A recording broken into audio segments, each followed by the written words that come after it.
pounding for Rainier shot. But yun, nakita natin yung kumpiyansa. He suffers to take that kind of a shot. And naman, he stop.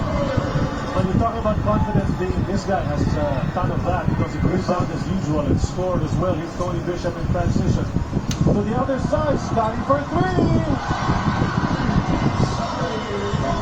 One open shot.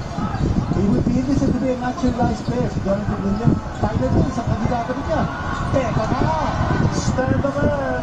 Announcing his entry into this game. Brindle played very well against the Jam. He's a member of the 5,000 points club. Goes to Scotty. Double shot. Nice! Ang ganda naman ng Scotty. As big facilitated sa dalawang pasa niya.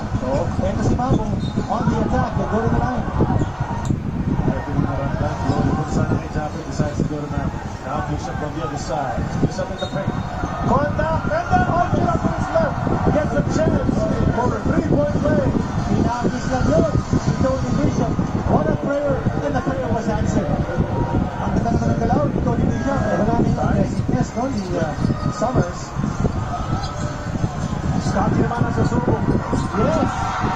Tapla na tayo! Tapla na tayo! Tony Bishop!